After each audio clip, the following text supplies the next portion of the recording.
To auscultate the posterior thorax, begin at the apices and proceed downward, moving systematically from side to side and comparing the sounds in symmetrical areas. Using the diaphragm of the stethoscope, listen to at least one entire breathing cycle at each location. Listen to the duration, pitch, and intensity of the inspiratory and expiratory sounds, decide what type of breath sounds you're hearing, and note any added sounds. Now this time, breathe deeply through your mouth. Let me know if it is uncomfortable. During auscultation, have the patient breathe deeply through his mouth. If the patient becomes uncomfortable, allow a rest period.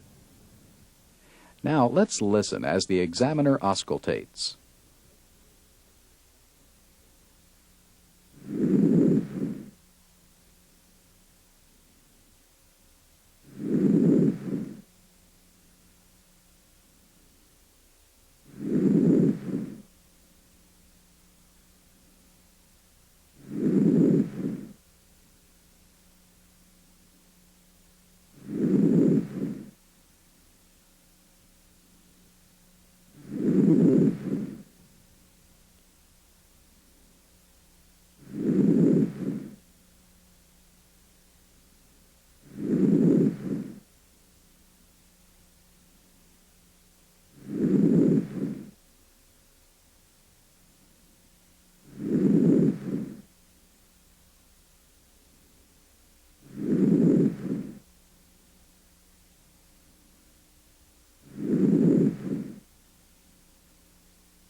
If you hear bronchial or bronchobasicular breath sounds where they should not be, listen for transmitted voice sounds.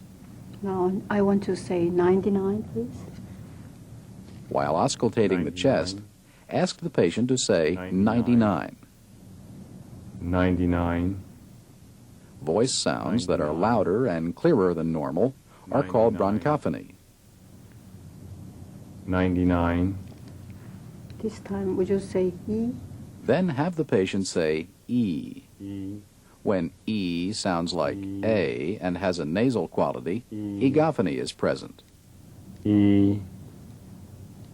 E. This time, would you whisper 1, 2, 3, please? Finally, ask the patient to whisper 1, 2, 3. When these sounds are louder and clearer than normal, whispered pectoriloquy is present. All these changes in voice sounds suggest the air-filled lung has become airless.